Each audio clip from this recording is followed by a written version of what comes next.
I want to take you to a moment and a beautiful story. When I read this in the papers about you helping Alex. Talk to us about this, because this blew my mind. You could call it a risk that you put yourself in, put the business in, but if we turn it around, the actual opportunity that you gave this young man. Alex Colberg, what a wonderful human being. I didn't see Alex as a risk at all. The world did. Alex turned out to be probably one of my best apprentices that I've ever taught in a kitchen. Alex came to me through the Royal Society for the Blind, through a really good friend of mine, Catherine Gill. And Catherine said, look, I want you to meet this boy. He's legally blind, but he wants to be a chef.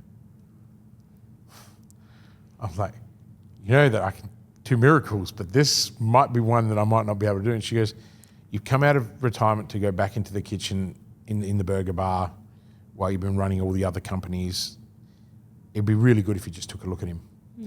The day I met Alex, I didn't see any disability. I'm really emotional. I saw a boy, a man, who had been told his whole life he couldn't do what he wanted to do because he was legally blind.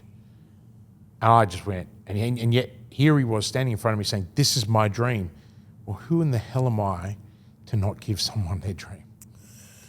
And it was one of the best experiences I've ever had. And Alex completed his full apprenticeship with me.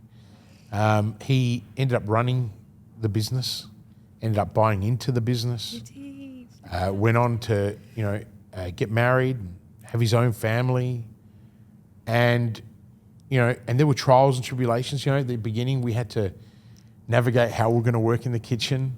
Every time we grabbed a knife, it was like, okay, dude, use your fingers as a guide. Yeah. But it was about trusting him and allowing him to be him, and he never let me down. Like any young man who you give everything to, you got a bit egotistical and a bit confident, and all the bits and pieces. But I'd failed enough to be able to guide him through that. And it's really interesting. He actually messaged me the other day. I got tears in my eyes. He messaged me the other day, asking me, "Hey chef, I want to write a cookbook, and I want to go to all the people that influenced me on food. Yeah. Can you contribute to it? I know you're not doing anything in this area at the moment." And I said, yes, I would.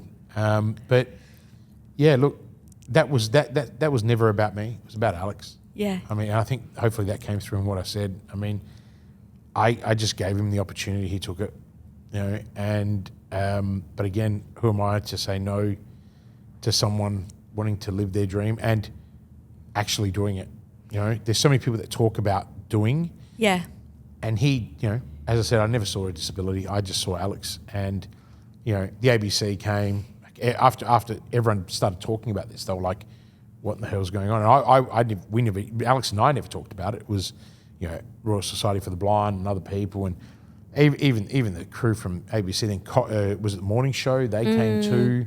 I think it was Koshi. I don't remember who it was, but yeah. And for Alex, it was really rewarding, but for our whole team, it was rewarding. So when you do good, and this is the meaning part that I talk about,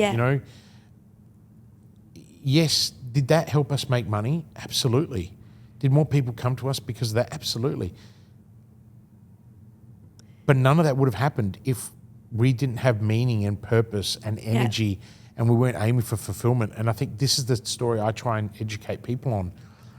You got to live with purpose, or else you're going to find yourself, living an unfulfilled life and being miserable. And this is why, you're a psychologist. I don't have to tell you this. This is why so many people struggle today, And I always say to people,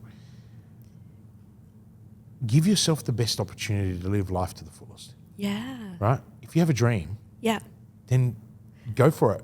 Don't expect someone else to do it for you, though. Let's look to fulfill that dream.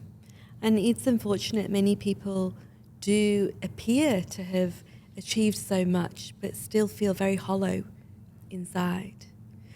What I love about the story that you share here with Alex in particular is I define leadership as being that capability to really help people around you feel seen, heard, and valued.